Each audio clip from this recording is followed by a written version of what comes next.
When the Seahawks and the Rams tangled in week 1, Pete Carroll's team was missing some big names, particularly on the defensive side of the football. How much healthier will they be in the rematch at SoFi Stadium? We'll be breaking down the latest injury report and much more on a jam-packed Blue Friday edition of Locked On Seahawks. You are Locked On Seahawks, your daily Seattle Seahawks podcast. Part of the Locked On Podcast Network, your team every day.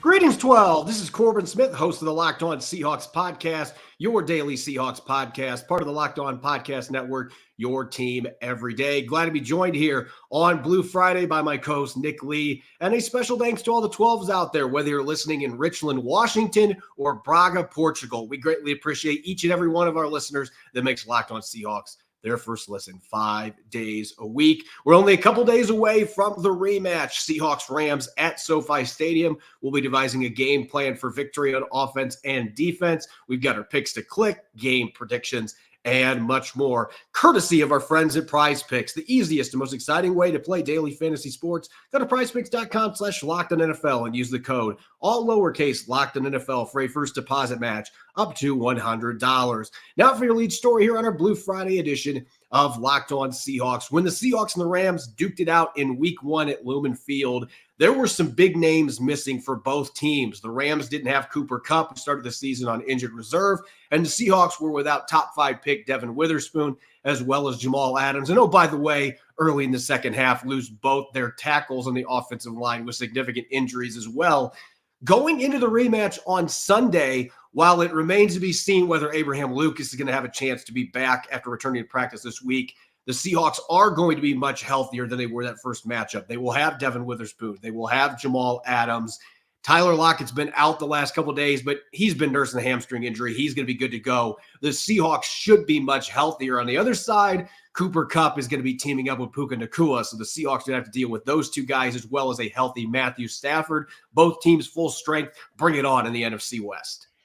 Yeah, you're hearing though, well, we didn't even have Cooper Kupp last time. Well, the Seahawks didn't have Devon Witherspoon. So that's going to be quite a matchup. I know you and Rob talked about that on yesterday's show. But so Tyler Lockett missed a second consecutive practice with that hamstring issue, but hasn't really missed any games. I'm putting him under the I'm not worried about him category. He's got that veteran, he doesn't need every single rep and every single practice kind of status now. So Tyler Lockett, I'm not super worried about quite yet. Derek Young, I don't know. He's played 2 offensive snaps this year, and really unfortunate that he can't find a way to stay healthy.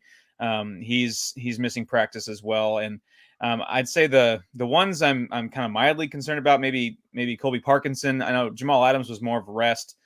Colby Parkinson has that biceps issue, and Corbin, I know we were talking off air before the show, and we both expressed our pessimism with Abe Lucas being able to play. I just don't think that it's going to happen this week. And maybe in the coming weeks, especially as the Seahawks face just a gauntlet of a schedule. I was doing the playoff machine that I'm completely addicted to, like a drug addict, and I was thinking after this game, okay, yeah, they'll beat the Rams, and oh my, they have this game, this game, this game, and this game. So this is a game they got to have. So it's really great that they're getting healthy. And another kind of a attention as well is on the offensive line. So not just Abe Lucas.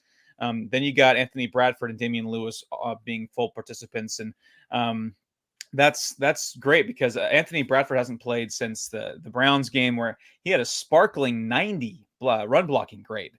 And he's also yet to allow a sack. So I think Anthony Bradford's kind of turning into a low key, really solid option at guard. Of course, you have Phil Haynes, who I think is your better pass pro at that guard spot right now. But really, and having Damian Lewis healthy, I think this is one of those games, especially when you face a dude named Aaron Donald, that the more healthy you are along the offensive line, the better. Yeah, I could see the Seahawks rotating Haynes and Bradford at that right guard spot in this game because they are a little different players. And I think that Bradford's ability to create push off the line of scrimmage in the run game will be useful on the road. At the same time, as you mentioned, Phil Haynes has been really good in pass pro. I thought he looked excellent last week, so you want to get him in there as well. He's been your starter all season. He's had his own injury issues, but rotating those two guys makes sense. As for Abraham Lucas, you can do some reading between the tea leaves. This was a comment that Pete Carroll made Wednesday when Lucas returned to practice. He said he can't rehab anymore to get ready. He's ready to go. We've been very careful to do that properly and take our time, but we need to see how the rigors of the practice figures into it all and see how he bounces back. It's been kind of a chronic thing. You have to make sure you've left it in the past. We'll see what happens. Look, I want to be optimistic about this situation, but anytime that I see the word chronic, and Pete Carroll has thrown a number of different synonyms for that word out there. When this started after that injury in week 1, he said it wasn't an injury. It was just a sore knee, and then it was a sore patellar tendon issue, but it's never been an injury. He had an injection, and now we're hearing chronic. I want to see how this plays out because I'm hoping, because Abraham Lucas is a great player. He's a really good tackle, like one of the better young tackles in the league. I'm hoping that this is a situation where, since he's been out for 2 months, now that knee has calmed down enough that he's going to be able to get through. It sounded to me, and this might just be my interpretation of what Pete Carroll said there, but it sounded to me like they're going into this process expecting that he's not going to be 100%, and it's going to boil down to how much can he handle playing through discomfort. That is the way that I interpreted this. And maybe I'm wrong. Maybe Lucas is further along than that. But the fact that they asked him whether he was fully recovered and all Carroll could say was no, that did not, adding the word chronic as well, that's worrisome to me. This is not an injury that I'm necessarily sitting thinking, 2 months off, everything's good. All it would take is that knee just flaring up again, and he couldn't get through the game in week 1 against the Rams. So I do not think he's playing this week. I don't think the Seahawks are going to be foolish like that. I think they're hoping next week when they play that Thanksgiving game against the 49ers at home that they can have him back in the lineup. But I don't think they are going to be trying with that short week coming up. I do not think they're going to try to force the issue. And I do think that this knee is something that we're going to be watching closely here for potentially the long haul, because I just can't stand seeing that word chronic. That to me is a little bit worrisome. And it should be. That is definitely a worrisome word. You never want to hear that in your own life with your own health issues. You don't want to hear that, when you're with your favorite football team and their players. And you're hoping maybe he can get through it this year, and maybe they have some sort of procedure in the off season to clean it up. And I'm no doctor, but you got. It's kind of wacky to say, but hey, at least we have Jason Peters. That's just such a weird thing to say. But they're going to have to make a move now because he cannot be elevated anymore from the practice squad. He has to be on the 53-man roster. So if they're going to go that route, they're going to have to make a roster move to get him onto the 53. Right. So yeah, that's kind of one of those pending, next 24 hours kind of thing. What goes on there, and I really hope they can find a nice way to get him on the roster. I really enjoyed watching and rewatching his performance against Washington last week, and then of course you got Stone Forsythe, you got Jake Curran, and you got some options there. But I think maybe Jason Peters is a good relief pitcher at right tackle. I don't know if he's quite built enough for like every game, every snap anymore. But I really hope that they can find a way to get him on the roster, because that combo at right tackle could work. But yeah, I echo those sentiments about Abe Lucas. I really hope that they can find a way to get him on the field and be effective. I think they're really trying to avoid the getting him on the field too early and him being ineffective and not healthy. That is the worst case scenario where you just then end up doing more damage. So I think really that's what they're trying to avoid. And they have a situation right now where it's not, the most glaring absolute weakness of the entire team at this point. So they have a little bit of a luxury to kind of get Abe Lucas up to speed at their leisure. Yeah, and Carroll made sure to point that out. They have plenty of confidence in Jason Peters and Stone Forsythe if they have to lean on those guys in a rotation as they've done recently for a couple more games. I mean, they do have a 21-day window with Abraham Lucas, so they don't have to rush to a decision on this. But again, it sounds to me like this is a wait-and-see proposition. We have to get him on the field and see how this knee handles practicing multiple days in a row. Is there a setback? Is he able to fight through discomfort? Because again, that's what it sounded to me like. Pete Carroll was saying, like, he's not fully recovered, but we're going to see if we can get him through this and he can contribute. So That's not what you want to hear. You don't want to hear the word chronic. We're hoping for the best. And maybe this is a situation where just having a couple months off, he's going to be able to get back into the swing of things and he'll be good to go. But I do think this is worth monitoring because of the nature of this injury, or if you're like Pete Carroll, this non-injury, you certainly are going to want to watch this closely. Up next, going into this game on Sunday, with Lucas or without him, the Seahawks are going to have to try to get revenge after that week 1 loss to the Rams. We are going to be breaking down a game plan for a Seahawks victory on offense and defense. Don't go away. You're listening to the Blue Friday edition of Locked On Seahawks. This episode of Locked On Seahawks is brought to you by PrizePicks. PrizePicks is the largest independently owned daily fantasy sports platform in North America. It's the easiest and most exciting way to play daily fantasy sports. It's just you against the numbers. Instead of battling thousands of other players,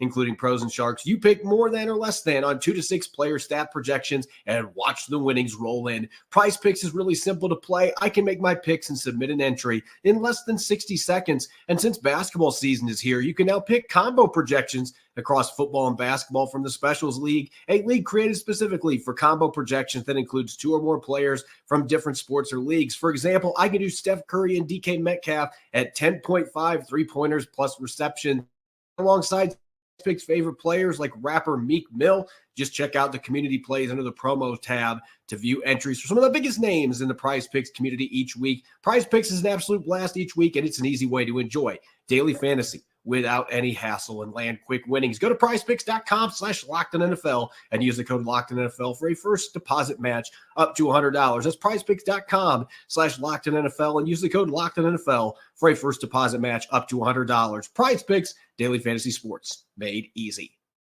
You're listening to the Blue Friday edition of Locked On Seahawks. I'm your host, Corbin Smith. Glad to be joined, as always, on our Blue Friday show by my co-host, Nick Lee. And a special thanks to all the 12s, as always, for making Locked On Seahawks your first listen 5 days a week. We greatly appreciate it. Don't forget to check out Locked On now has launched the first ever national sports 24/7 streaming channel on YouTube. Locked On Sports Today is here for you 24/7, covering the top sports stories of the day with local experts of Locked On, plus our national shows covering every league. Go to Locked On Sports Today on YouTube and subscribe to the first ever national sports 24/7 streaming channel. All right, Nick, we've got this big rematch coming up at SoFi Stadium. I like to call it the Bowl because it literally is dug into the ground, but really one of the cooler stadiums in the NFL, one of the newer ones, a lot of money put into that stadium. But the Seahawks are looking to get another win. They beat the Rams last year at SoFi Stadium. They actually won both their games at SoFi last year, also beat the Chargers on the road. Looking towards this matchup on Sunday from an offensive perspective, what do you think is the first thing the Seahawks absolutely have to check off to be able to get some revenge for that week 1 defeat and get a 7th victory? One of my favorite things I look at when I'm just kind of going through the numbers and, what weaknesses and strengths each team has that the Seahawks are going to play. I look at the records of the team of their opponents when this or that happens, or when the Seahawks get something. And I noticed something. The Seahawks are 5-0 when they reach 100 rushing yards as a team. 5-0 this season, and 1-3 when they're held below 100 rushing yards. So that's going to be a pretty obvious number 1 for me. Get to at least 100 rushing yards. The Rams are also 0-3 when they allow 140 plus. And I think if the Seahawks can somehow get to that number, we're talking about the Seahawks, I think, being in control of this game if they can get to the 140, 150 mark. So the Rams have been ran on before. They allowed 184 rushing yards in their last game against the Packers before the bye. And also, I keep pointing this out. I know it's kind of maybe a silly, trivial thing, but the Seahawks are 4-0 when they give Zach Charbonnet at least 5 carries. So that's also kind of symptomatic of a run game that's in rhythm. You get your backup running back kind of involved, with Ken Walker, of course, being the spearhead. So get some sort of, combination of Ken Walker, Charbonnet, and whoever else up to at least 100 yards. And at this point in the season, the Seahawks are undefeated when they get to that number. Yeah, and I always love to point that out as a game plan priority against Aaron Donald, because it's a way to slow him down. And not that Aaron Donald's a bad run defender, because he's certainly not. But I'd rather take my chances with him that way than let him pin his ears back 42 times and come after Geno Smith. And so I do think that the run game is going to be incredibly important for the Seahawks. I also think when you look at this game, the Rams actually are one of the best defenses in the NFL at limiting yards after the catch. But if you look deeper into the numbers, this team is in the top 5 in missed tackles. And I look at what happened last weekend in that game for the Seahawks against the Commanders, where they were able to rack up 258 yards after the catch. Part of the reason they were able to do that is that the Commanders were missing tackles left and right. That ship was going off the kilter, and they were not able to get these guys to the ground. And the Rams have had more issues than the Commanders missing tackles this season. So to me, this is another game, and I don't think they're going to get 258 yards after the catch again, but this is a game where Shane Waldron's got to find ways to get the football to his playmakers in situations where they are one-on-one with linebackers, receivers on linebackers, crossers, things of that nature, and force those guys to get you to the ground. Running backs in space, tight ends. This is a defense that's had a lot of problems with tight ends all year long, tied for second worst in touchdowns given up. So take advantage of the weaknesses that this defense has. I didn't feel like they did that in week 1. There wasn't much emphasis using the tight ends, not many opportunities to create after the catch, but I think that's critical in this game. And the stats are a little bit misleading from the film that I've watched. This is a team that absolutely can give up big yardage after the catch if you get the right matchups against their linebackers and their secondary players. So that is on Shane Waldron. And of course, the skill players being able to make those missed tackles happen. But I think that that's going to be a big part of this game plan, being able to get the ball in your playmakers' hands, let them go to work, make the Rams tackle you. They haven't been able to do that, especially as of late. You get a bunch of missed tackles, yards after the catch. This game could get ugly for the Los Angeles Rams at home. Yeah, I was enjoying your film breakdown of the previous game, and that crossing route to Jackson Smith and Jigba that got for a big gain. I wanted to be like Shane Waldron. You see that works. That was a great sign. And then the next gen stats coming out with that was the second most yak in any game by any offense this year. It'd be kind of unfair to expect that again, but certainly you'd like a above average yak game for the Seahawks. And in the tight ends, where are they? Fant has 6 catches in his last 5 games. Will Dissly has 3 targets in his last 4 games. So that the tight ends have been something of a non-factor for the most part in the last month or so. So you'd like to see that, materialize. And then going to the third point, I think that kind of goes into that with the tight end usage and getting first downs. And I'm going to use the benchmark of 20 first downs. Using the tight ends in the passing game is certainly a great way to utilize that. The Seahawks are 30th on third down offense, and the Rams are 21st on third down defense. So neither one is lighting it up on either side on third downs, but to try to get first downs, the Seahawks really got to find a way to move the chains. And the Rams are actually 0-4 when they allow more than 20 first downs this year, and the Seahawks are 3-1 when they get to 20. So I think that's just another symptom of an offense that's in rhythm. Much like the running game at getting 100 yards is, if you're getting an offense in rhythm, sustained drives, more trips to the red zone, you're naturally going to get more first downs. That's just a symptom of that. So I think that's a good number to shoot for, is 20 first downs. The Seahawks have got it 4 times this year to good results. Let's shift over to the defense now. And the first time these teams played, Seattle's defense played really well the first 2 quarters. And then in the second half, they could not do anything. Matthew Stafford just diced them up. And I think you and I would agree going to this rematch that nothing is more important than finding a way to make Matthew Stafford uncomfortable. Because if he's able to sit in a recliner in the pocket, he is going to pick you apart, especially with Cooper Kupp now being healthy, along with Puka Nacua, Tutu Atwell, Tyler Higbee. He's got plenty of weapons. The Seahawks had 2 quarterback hits that entire game, no sacks. They need to get after Matthew Stafford, whether that means they have to mix in more blitzes, whatever they need to do. But this needs to be a game where Boye Mafe, Draymond Jones and company, Leonard Williams, you've got to get after Matthew Stafford early and often. And for me, I think 3 sacks right now, it might be the most make it or break it statistic going into this game. They need to get after him and get him to the ground multiple times to give their defense a chance against an offense that does have a lot of weapons. Yeah, talk about differences between these two teams the last time they met. I mean, the Seahawks obviously didn't have Devon Witherspoon and Jamal Adams. They also didn't have Leonard Williams. That's kind of a big addition. Not an injury one, but certainly a big one. And I looked at the numbers, and the Rams are 0-2 this year when allowing 3 or more sacks.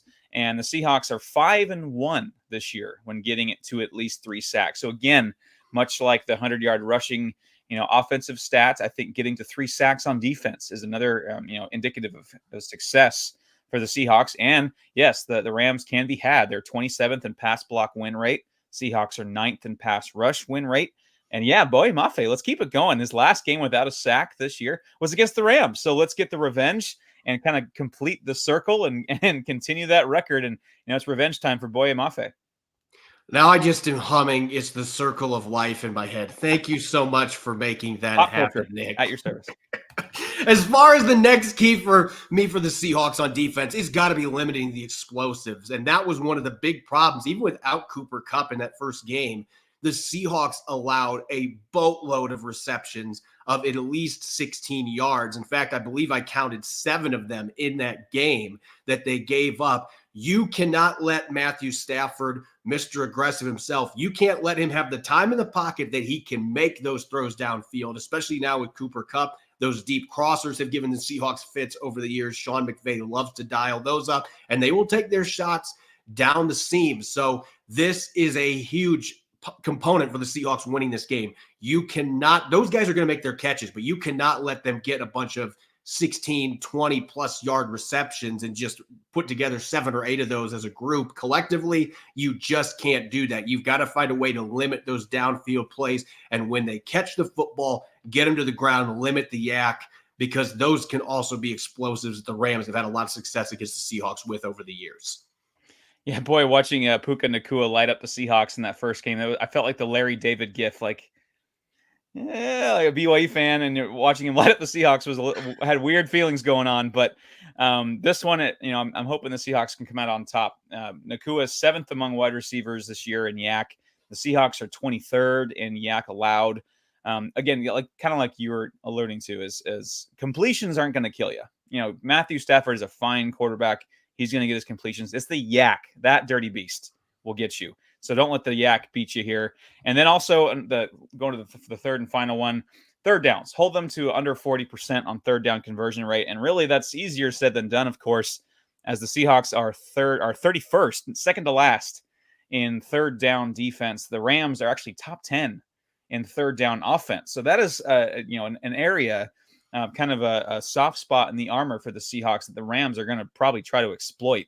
And the Rams are 1-5. Talking about number of first downs, the Rams are 1-5 when getting less than 20 first downs, and they got 27 first downs in that first matchup with the Seahawks. So again, getting off the field on third down, forcing those 3 and outs. Don't let that Sean McVay, Matt Stafford, Puka Nacua, Cooper Kupp offense get into a rhythm, because we've seen it against Seattle several times, that when they get into a rhythm, they are pretty much unstoppable. You have to kind of meet them at the door and not let them get into a rhythm, and that is crucial on third downs. It felt like the Rams started off like 9 for 10 on third downs in that first matchup. You just cannot give up that many conversions, and a number of those were third and long situations. You cannot have that happen. Those are back-breaking conversions to allow. So hopefully having Devon Witherspoon and Jamal Adams back, Leonard Williams in the middle, some of the new pieces that they've added compared to that first matchup, they can be much better on third down. I think that's going to be key for them to win this game. Coming up next, we're going to get our weekly picks to click, our game predictions, and much more. Don't go away. You're listening to the Blue Friday edition of Locked On Seahawks. Today's Blue Friday episode of Locked On Seahawks is brought to you by DoorDash. Why root for your team on an empty stomach? That's a game day travesty that ensures you're not going to be cheering at your very best. Order on DoorDash and save on Football Watch party favorites. Right now, you can get 50% off up to a $10 value when you spend $15 or more on your first order using the DoorDash app and entering the code LOCK23. When I'm kicking back and watching the game with my friends and family, there's nothing better than Jet City Pizza, my favorite gluten-free pizza place in the Seattle region, with a 2-liter root beer and, of course, cinnamon sticks for the rest of the party. DoorDash makes the process easy, so I don't have to leave the comfort of my couch for delicious, great-tasting food before and after kickoff. Since it's so simple, I've ordered Jet City off the DoorDash app so much that the people who manage the restaurant know me by name. If you're ready to satisfy your taste buds on game day, Quench those cravings with your favorite local restaurants via DoorDash. Get 50% off up to $10 value when you spend $15 or more on your first order with the DoorDash app and use the code LOCKED23. Subject to change. Terms apply.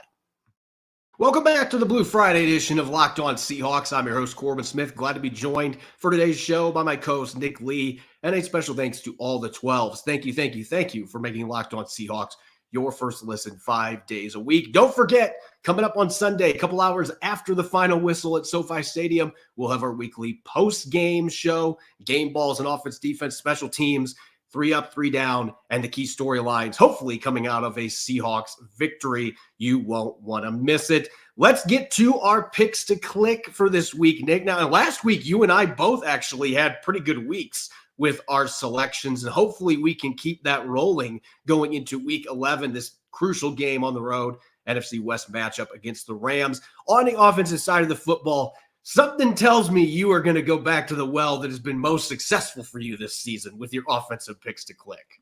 Well, yeah, Corbin, I'm down 74.25 to 61 in our super arbitrary, trivial picks to click scoring system that I made up, and now I'm way down on.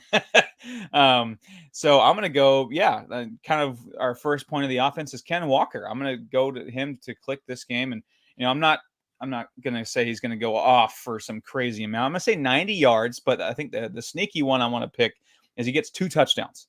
I think he gets 2 touchdowns in this game.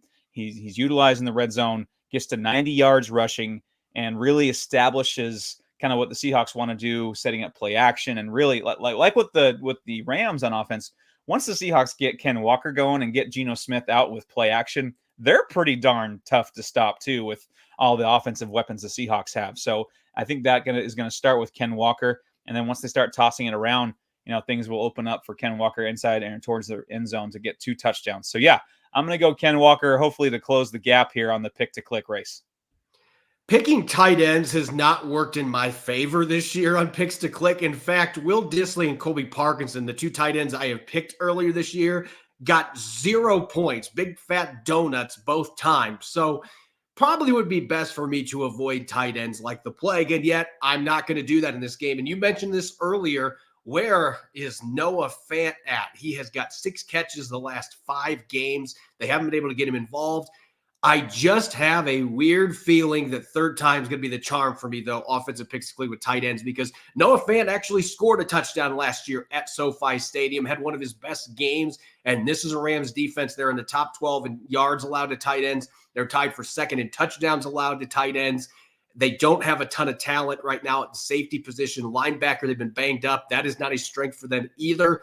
The positions that are going to be defending Noah Fant, this feels like a matchup where he can capitalize. And so not a huge game necessarily, but I think 4 catches, 48 yards, and that elusive touchdown. Noah Fant has not scored yet this year. I think that ends at SoFi Stadium. He gets a touchdown there for the 2nd consecutive season. So I'm hoping third time's a charm after being shut out the first 2 times I picked the other 2 tight ends for the Seahawks. Now, on the defensive side of the football, you mentioned Mr. Mafe, number 53 earlier, and he has just been on a scintillating tear. A sack and a franchise record 7 consecutive games. I think he ties Javon Curse for the most by a player in his first 2 seasons in this football game. I look at the Rams tackles. They're going to have Rob Havenstein back from a calf injury, but boy, Maffe's can get most of his reps against Alaric Jackson, a former Big Ten rival who's given up 24 pressures this year. Only 1 sack, but it's going to be 2 after this weekend. I think that Boye Mafe is going to get that 8th sack, and I think he's going to get not 1, not 2, but 3 quarterback hits on Matthew Stafford. I've got Mr. Mafe getting the player of the game honors on defense. Man, all aboard the Mafe train. I'm loving he's been one of my favorite developments this year for the Seahawks. I'm going to go Jamal Adams, and he'll make a big difference versus the last time these 2 teams met in week 1. He's starting to play well. I know he had a few missed opportunities in that game against Washington, but still had an 82.8 run defensive grade, 80.3 pass rushing grade, 2 pressures. I think in this game, he builds off that solid outing and gets a sack against Matt Stafford, 8 tackles, tackle for loss, and he's going to match up well with some of the weapons that the Rams can throw out too. And he's just a versatile player. And I think against an offense like the Rams, you got to use Jamal Adams to the best of his ability. So I think this is a game where his best abilities can shine. Let's talk game predictions now. The Seahawks are the favorite, not by much, but they are the favorite going into this game, even though they lost to the Rams in week 1. These two teams have been trending in opposite directions ever since that game. The Rams lost 3 straight. They had their bye week last week. They're hoping that bye, getting healthier, is going to help them rebound and get another win against the Seahawks. But going into this game, do you think the Seahawks avenge that week 1 loss, or does Pete Carroll still have issues beating Sean McVay in this game?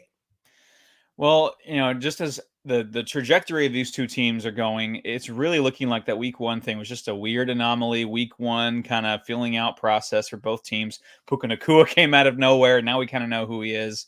But really, it comes down for me to, it's really hard to sweep a division opponent. It just really is. Even no matter how good you are or how bad they are, it's just really hard to sweep up an opponent. And the Seahawks have scored more than 20 points against the Rams just once in their last 9 games against the Rams. It's kind of crazy. The winning scores for the Seahawks have been things like 19-16, 20-9. And this has been a matchup problem at times for the Seahawks, starting with that playoff game at the end of the 2020 season. They're 2-4 the last 6 games against the Rams. The Rams are coming off a bye, and the Rams have lost their last 2 games coming off a bye in the last 2 years. Make it 3. I'm going to go the Seahawks are going to go and win a tight one, 20-17. I think the Seahawks get some momentum. They got some momentum back after that home emotional win last week, and they got a little bit back to their identity. The Rams aren't going to be sneaking up on them like they did in week 1 with some of the weapons and stuff that they've developed over the last couple, month or so. So with like Puka Nacua, and Cooper Kupp isn't a mystery anymore. I mean, he's really good, but he's not a mystery. So I think the Seahawks pull off a tight one. It's uncomfortable. The Rams always make it so, but I think the more talented team will prevail. I'm glad that you pointed out the lack of comfort, because there is no such thing as being comfortable when Sean McVay and the Rams on the other sideline, a healthy Matthew Stafford. But I think having Devon Witherspoon in the lineup is going to be a huge difference maker. And Leonard Williams, this is not a good interior offensive line for the Rams. I think that Leonard Williams has a chance to be really disruptive, along with Draymond Jones moving up and down the line. I just think the Seahawks are going to come into this game. They're going to be seething a little bit because of what happened in week 1. They want to get revenge for that game that was just so uncharacteristic for them, just falling apart in the second half. The Rams are going to punch them back because that's what they do. I expect this is going to be a lower scoring affair. As you mentioned, the Seahawks have not scored a lot of points in this matchup. And for whatever reason, the games at SoFi have been even lower scoring. I think that trend continues, but I have the Seahawks winning 24-20 behind a solid turnover-free experience from Geno Smith. I think he's going to get rolling in that aspect. They're going to have enough run game to help him out. And I think the defense is going to find a way to get enough pressure on Matthew Stafford to limit the Rams a couple of times they get in the red zone. This red zone defense for the Seahawks has been atrocious all year. I think this is a game they start to pick things up a little bit there. So it's going to be close. It's going to be back and forth. The Rams always strike fear in you in these divisional matchups against the Seahawks. But I think Seattle gets the upper hand in this game and improves to 7-3. We'll find out what happens when these two teams clash at SoFi on Sunday. As always, you can follow me on Twitter at Corbin Smith NFL. You can follow Nick at NickLee51. Make sure to subscribe and follow Locked On Seahawks on YouTube or wherever you listen to your podcast to make sure you don't miss a single episode. Coming up Sunday, a couple hours after the final kickoff at SoFi Stadium, I'll be hosting my weekly post-game show, offense, defense, special teams, game balls, 3 up, 3 down, key storylines, and much more. Make sure you are listening in. Thanks for tuning in and enjoy the rest of your Friday. Go Hawks.